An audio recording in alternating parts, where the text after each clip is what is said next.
E.W. Jackson Sr. Good morning, sir. How are you? I am blessed. Thank you very much, and great to be with you. Good to be with you. For folks who don't know Mr. Walker, Pastor Walker, he's a conservative politician, Protestant. Yeah, I'm not sorry. Walker. Yeah, my I'm sorry, Earl Walker. E.W. Jackson. I'm sorry, sir. E.W., yes. That's okay. Jeez, come on. It's late in the day. We've been up early. So, I understand. E.W. Jackson Sr., Pastor Jackson is was a nominee, Republican Party nominee for Lieutenant Governor of Virginia, 2013. Was also a Republican primary candidate for U.S. Senate in Virginia, 2012 election. And what's your political plans now? What's next?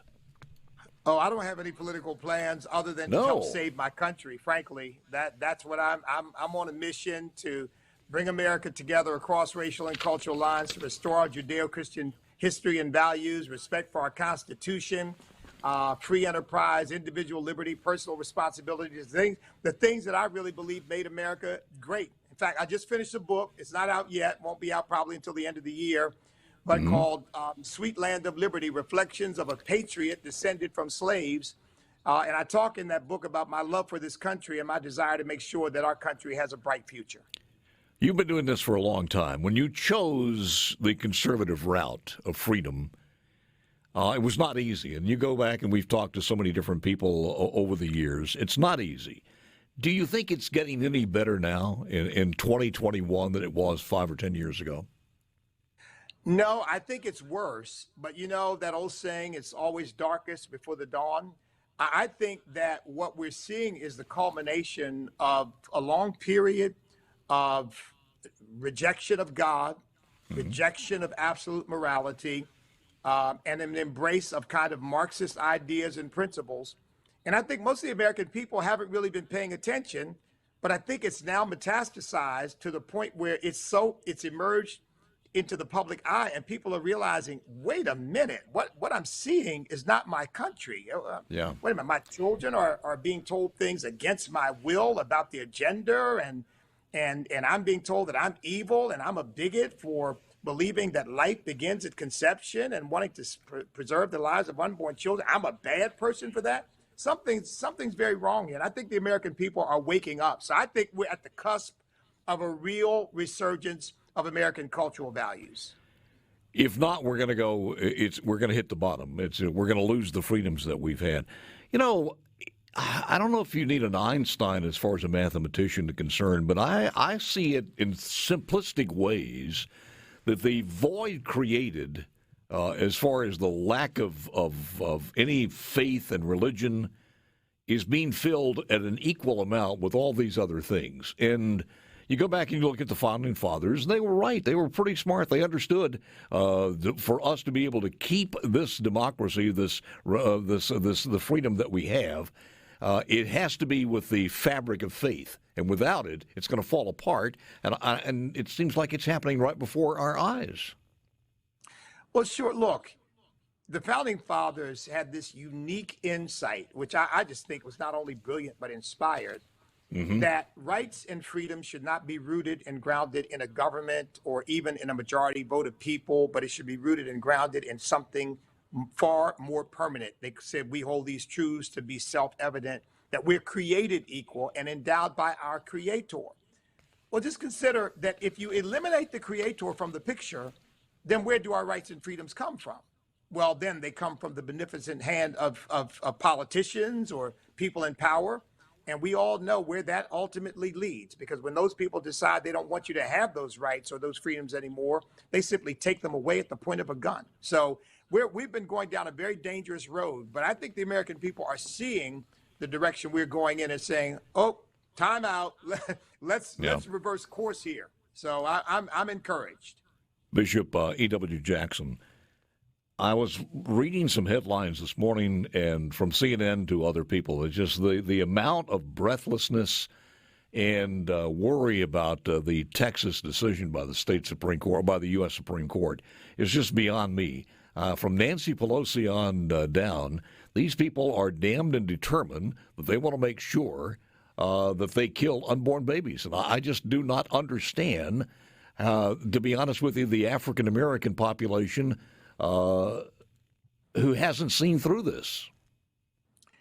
Well, look, here's the way I understand it, and maybe your viewers will find this helpful. I think really what we're dealing with is a kind of demonic cult, and it really takes over the thinking of people. I mean, consider, for example, I had a state legislator say to me that in Vermont, for example, they have a party every year to celebrate Roe v. Wade. And remember that in New York, when they passed a bill that said that a child born alive that was an intended abortion could be allowed to die, they high-five, they party. When people celebrate death that way, you know that there's something wrong that's beyond mere intellect and logic. There's something of a spiritual dimension going on. And I think that's why prayer is so important and believing in God is so important because, I mean, for example, Texas has been sued by the Satanic Temple. So we've got a very spiritual battle going on in our country, and it's going to take the power of God to break this thing. But here again, I'm encouraged that I see Christians rising up all over the country and saying, you will not teach my child CRT. You will not tell my child that his gender is up for grabs at some point to be later determined. And you will not tell my child that by virtue of the color of his or her skin, they're evil and they should be regretful and they owe somebody an apology. So I'm encouraging Black Americans, too, I think are waking up. There are a lot of pro-life Black heroes around the country who are speaking up. They are, and that's what aggravates me so much because they're there on Sunday, they're front pew Baptists or whatever it happens to be, and then at the same time they have to realize that when they're on the same side as the Satanic Temple, something's wrong.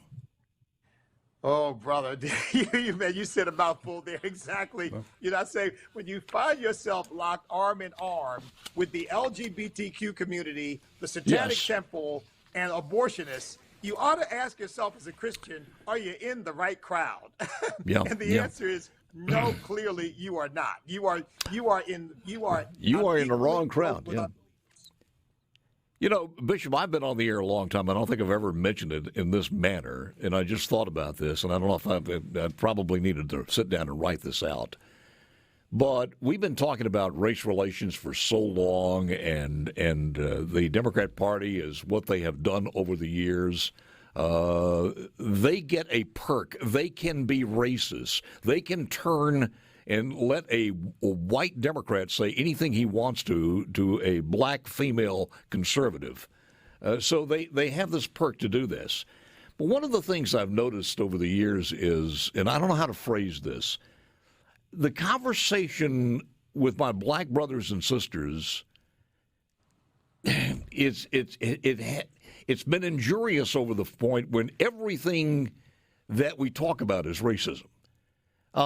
Let's talk football. Let's talk. Can you, are you mowing your lawn across the street? What fertilizer are you using? Do we have another? If your great-great-grandfather happened to be, God forbid, a serial killer or a pedophile or a wife beater, then your wife says, remember your great-great-grandfather, and every conversation she brings it up. Everything is built around racism and slavery. Then we're not going to get anywhere. And we're not looking at the other person as a human being. We're looking as this uncomfortable conversation that has to be had, and we have to sit down and talk about slavery. Am I making myself clear here? Absolutely. Look, I want to. Can you hang on for a second? Yes. I probably needed to write that out in a better way, but it just seems that we're missing so much. We're going through life talking about this, and I don't think it's happenstance. I don't think it's a coincidence. I think people feed us into that narrative over and over, and we got to stop that. We got to start living life as a human being, and not everything is based around slavery